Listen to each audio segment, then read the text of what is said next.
Hi friends, welcome back to our channel. ఎలా ఉన్నారండి? అందరూ బాగున్నారా? అందరూ బాగుండాలి అనేసి అయితే మనస్ఫూర్తిగా అయితే కోరుకుంటున్నాను. ఇవాళ వచ్చేసి ఫ్రైడే కదా, నేను ఫ్రైడే పూజనైతే ఎలా చేసుకున్నాను అనేది మీతో అయితే షేర్ చేయాలనుకుంటున్నాను. ఇంకొక ముఖ్య విషయం, వీడియో కనుక నచ్చినట్లయితే ఒక చిన్న లైక్ అయితే ఇవ్వండి. మీ యొక్క లైక్ ఎప్పుడు వృధాగా పోదు. ఇంకో 10 మందికి మన వీడియో అయితే చూడగలుగుతారు. పూజ చేయడం చాలా సింపుల్ అని చాలామంది అనుకుంటారు, కానీ పూజ చేయడానికి మనం తగినంత సమయాన్ని అయితే ఖచ్చితంగా కేటాయించాలి. పూజ చేసుకోవాలని తపన మాలో ఉన్నట్లయితే తప్పకుండా అయితే మనం ఆ సమయాన్ని అయితే కేటాయించగలుగుతాం.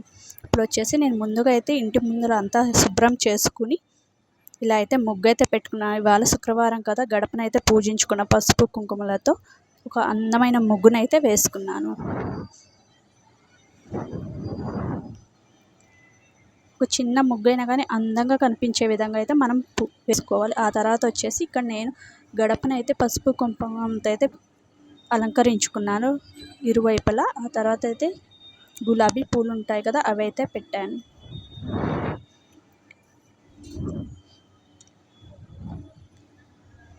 ఇక్కడైతే పూజ మందిరం అంతా అయితే రూమ్ అంతా శుభ్రం చేసుకున్న తర్వాత అయితే శుభ్రం చేసుకున్న తర్వాత అయితే ముందు రోజు పెట్టిన పూలన్నిటిని అయితే మనం నిర్మాల్యం చేసిన తర్వాత తాజా పూలను అయితే అందంగా అలంకరించుకోవాలి. స్వామి అమ్మవార్లకి తెల్లటి పుష్పాలు, అలాగే మంచి సువాసన గల పుష్పాలను అయితే మనం అలంకరించుకోవాలి.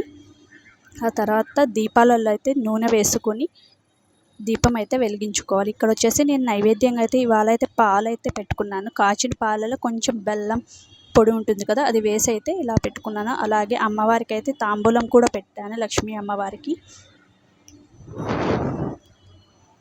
నైవేద్యంగా ఏవైనా సమర్పించవచ్చు, పండ్లు లేదా పాలు, లేదా మనకు సమయం ఉందనుకుంటే ఏదైనా నైవేద్యం కూడా ప్రిపేర్ చేయొచ్చు మనము. ఆ తర్వాత ధూపం వేశాను.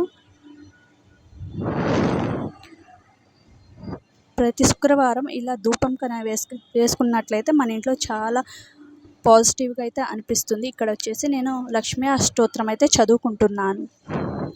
ఓం ప్రకృత్యై నమః, ఓం వికృత్యై నమః, ఓం విద్యాయ నమః, ఓం సర్వభూతప్రితాయ నమః, ఓం శ్రద్ధాయ నమః, ఓం వృత్యై నమః, ఓం పరమాత్కాయ నమః, ఓం వాచాయ నమః. ఇలా లక్ష్మీ అష్టోత్తరాన్ని అయితే నేను చదువుకుంటున్నాను. ప్రతి శుక్రవారం లక్ష్మీ అష్టోత్తరం చదువుకోవడం వల్ల చాలా మంచిగా అనిపిస్తుంది. లక్ష్మీ అష్టోత్తరం అనే కాదు, ఏ పూజలో అయినా కానీ ఏ భగవంతునికి మనం పూజ చేస్తుంటామో ఆ అష్టోత్తరం అయితే మనం చదువుకోవచ్చు.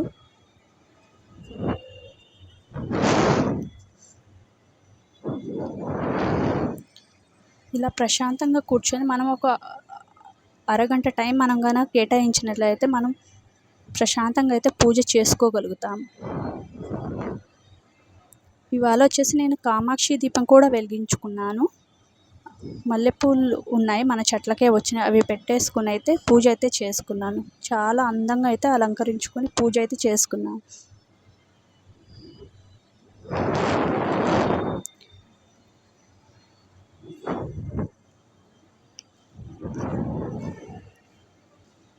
ఇలా అష్టోత్తరం చదువుకోవడం వల్ల చాలా మంచిగా అనిపిస్తుంది కదా. లక్ష్మీ అష్టోత్తరం చదువుతుంటే చాలా బాగా అనిపిస్తుంది. ఒక పాజిటివ్ ఎనర్జీ అయితే మనకి ఖచ్చితంగా ఉంటుంది.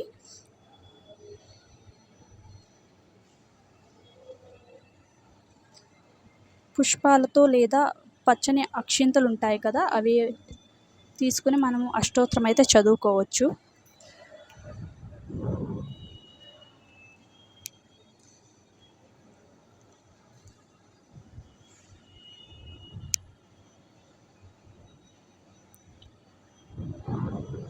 ఇక్కడైతే నా అష్టోత్తరం చదువుకోవడం అయితే పూర్తయిపోయింది. ఆ తర్వాత అయితే పచ్చకర్పూరంతో అయితే స్వామి అమ్మవార్లకు అయితే హారతి ఇస్తున్నాను.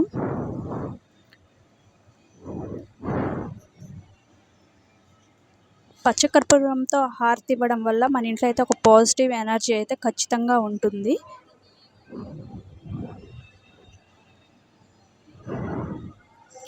ఆ దీపపు జ్యోతుల వెలుగులో అయితే అమ్మవారు ఎంత అందంగా కనిపిస్తున్నారు కదా.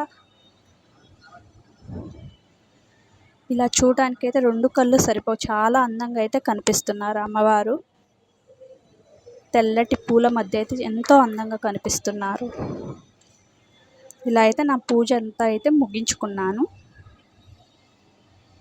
ఇక్కడ తులసమ్మ కూడా అయితే పూలు అవి పెట్టేసుకుని తాంబూలం అయితే పెట్టాను.